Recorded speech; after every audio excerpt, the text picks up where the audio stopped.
ఇక్కడనే సో రాజ్యాంగాన్ని చాలా వరకు పొలిటికల్ లీడర్లు గౌరవిస్తారు. ప్రతి ఒక్క పౌరుడు కూడా రాజ్యాంగం మీద చాలా రెస్పెక్టబుల్గా ఉంటాడు.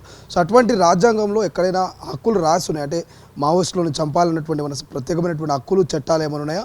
గతంలో ఇటువంటి సంఘటనలు ఎప్పుడైనా జరిగిందా? మావోయిస్టులను చంపి కనీసం డెడ్ బాడీలను ఇవ్వకుండా మరి వాళ్ళ దహన సంస్కరణలు కూడా పోలీసులు చేసిన సందర్భాలు గతంలో ఏమైనా ఉన్నాయా? అంటే గతంలో ఎప్పుడు డెడ్ బాడీ ఇవ్వకపోవడం అనేది జరగలేదు. శవాలను తీసుకుపోమని తల్లిదండ్రులకు వాళ్ళే పోలీసు వాళ్ళు కాంటాక్ట్ చేసి మీ మనిషి ఉన్నాడు ఇక్కడ వచ్చి తీసుకుపోండి అని అన్నారు. వీళ్ళు వెళితే డెడ్ బాడీని వాళ్ళకి హ్యాండ్ ఓవర్ చేశారు.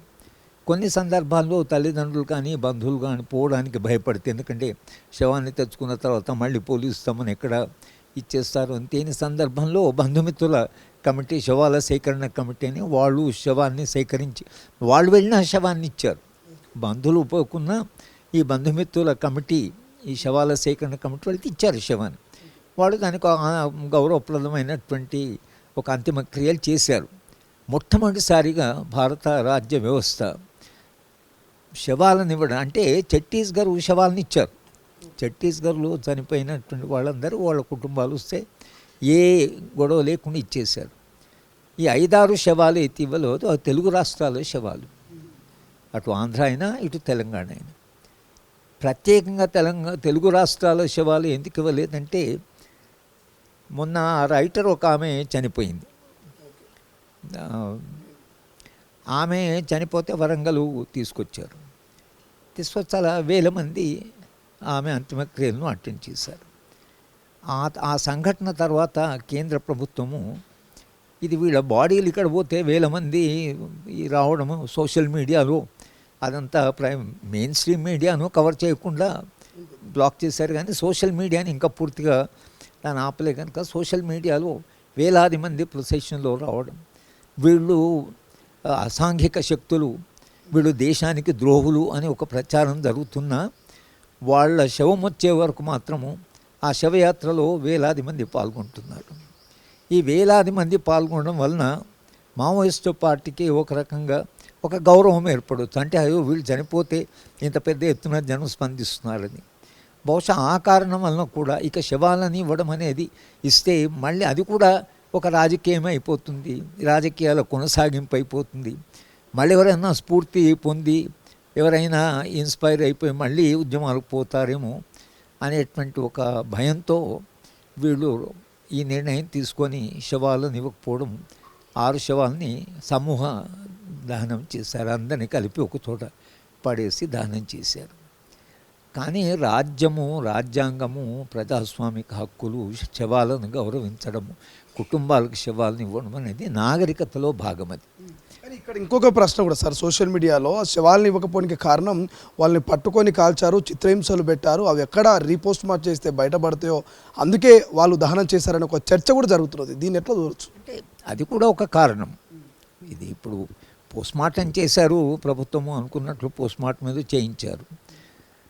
కానీ శవాన్ని తీసుకొచ్చిన తర్వాత ముఖ్యంగా చాలామంది శవాన్ని చూడడానికి రావడము ముఖం చూడడానికి వస్తారు. చివరి చూపు అంటే ముఖమే కదా ఉంటే, కాళ్ళు చేతులు ముఖం చూస్తారు.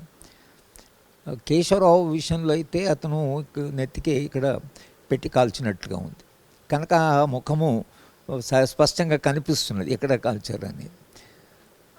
అట్లా కాల్చడానికి చట్టం అంగీకరించదు కనుక, చట్టం అంగీకరించదు కనుక అది జరిగింది కనుక అది బయటపడిపోతుంది అనేది కూడా ఒక కారణం కావచ్చు.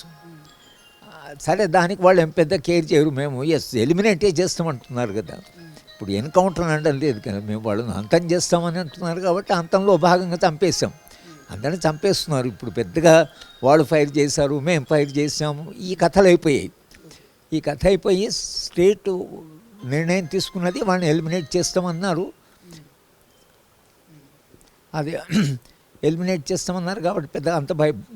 నా దృష్టిలో అది కూడా ఒక కారణం. మీరు చెప్పేది కూడా శరీరానికి తూట్లు ఉండడము, తర్వాత శరీరంలో గాయాలు ఉండడము, కొట్టడము, ఒకవేళ కొట్టుంటే కొట్టిన దెబ్బలు ఇవన్నీ కనిపిస్తాయి కనుక అవన్నీ బయటపడతాయి అనేది ఒకటి ఉండొచ్చు. కానీ నా దృష్టిలో వీళ్ళను ఈ డెడ్ బాడీస్ని ఇప్పుడు ఛత్తీస్గఢ్ బాడీస్ని ఇచ్చేశారు కదా, తెలంగాణ ఆంధ్ర ప్రాంతం బాడీస్నే ఇవ్వలేదు. ఎందుకంటే ఈ రాష్ట్రాల్లో పెద్ద ఎత్తున జనం స్పందిస్తున్నారు. ఉద్యమాలు చాలా కాలంగా ఉండబట్టి. తర్వాత కేశవరావు శ్రీకాకుళం 40 ఏళ్ళ క్రితం పోయి ఆయన ఎవరు చూడలేదు, ఆయన పేరు వినడం తప్పితే ఎట్లా ఉంటాడు ఈ మనిషి 40 ఏళ్ళ క్రితం ఇల్లు వదిలిపెట్టిపోయి ఒక అగ్రనాయకుడు అయ్యాడు అనేటువంటిది చేస్తుంటారు.